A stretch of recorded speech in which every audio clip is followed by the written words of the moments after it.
Today is all about commitments and the power of what a community as a whole might be able to accomplish working in collaboration together. What I also want to commit to you is that we continue to be open. We are looking for opportunities and ways to provide shelter.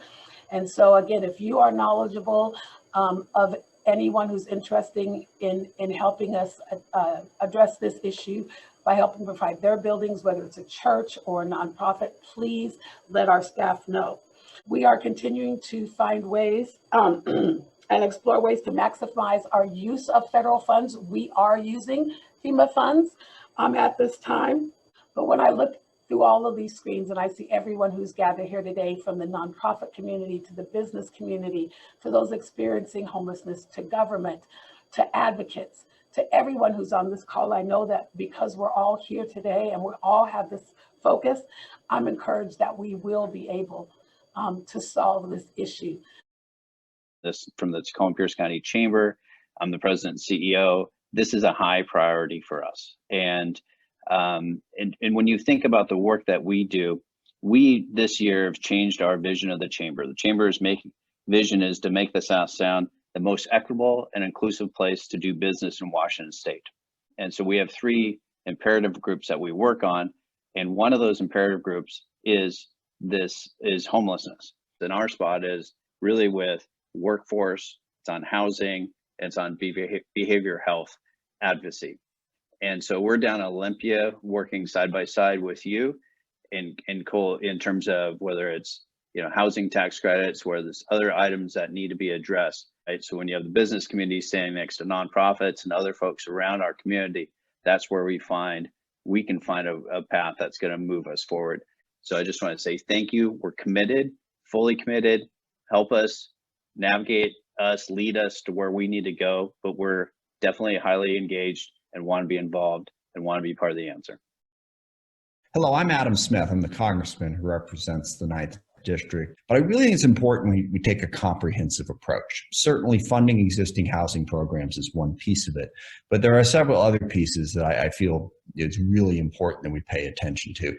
One of the biggest is, what creates homelessness and housing insecurity in the first place? There are a number of things, but one of them is the unequal pay in this country, the concentration of wealth. Over the course of the last 50 years, we've created a situation where shareholders and executives are disproportionately rewarded for their work, and average workers are not. The people who drive trucks, cab drivers, people who work at the airport like my father did, janitors, incredibly important work that has seen their buying power go down and down and down over the course of the last 50 years. So we really need to put pressure on our laws and on our corporations to better compensate workers. Hey folks, Derek Kilmer here. We need more housing. We need more workforce housing, senior housing, more homeless housing, more affordable housing. As you suggest, we need more non-congregate sheltering options. We need 10 to 12 million more housing units nationwide. Now, when we talk about building more housing, there's a number of things that we can do, but I want to pledge my support for the National Housing Trust Fund. We also need to ensure housing affordability and embrace housing as a human right. Hi, I'm Kim Schreier, representative from Washington's 8th Congressional District. Look, I am a big believer that housing comes first, that once you put a roof over a family's head, now you have safety, you have security, you have a place to be, you have better nutrition, the ability to hold down a job for students, for kids to do better and get better nutrition. And it really all starts there. But I'm also a real believer in giving people the chance to figure it out themselves. There's a lot of evidence that just giving money to people who are in need is the most effective way to address poverty and homelessness. This is U.S. Representative Marilyn Strickland of the 10th Congressional District of Washington State. Alleviating human suffering must be at the top of the list. We also need to make sure that homelessness is a temporary circumstance, not a permanent situation. And this means all of us will have to do our part to address it, whether that's job opportunities, building more housing, being more creative in how we define what it means to be securely housed, tiny homes, dormitory style housing, and making sure that we have permanent supportive housing. I'm Katie Condit, CEO at Workforce Central. Our core aim is ultimately to connect job seekers across Pierce County to living wage employment. And we're especially focused on serving community members facing systemic barriers to employment. And that includes job seekers experiencing homelessness. You may have heard about our kind of $4 million effort to roll out part of our mass vaccination program. Part of that includes mobile sites that can go meet people where they are and administer the vaccine. That's something that's had been missing in the current rollout.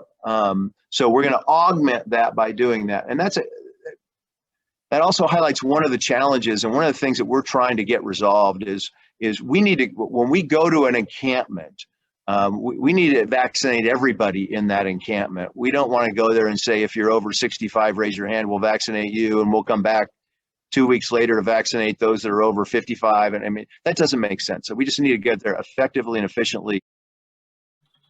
We all have to grab an oar to get this thing done. This is not any one group or any one government or any one organization doing it. It's got to be all of us.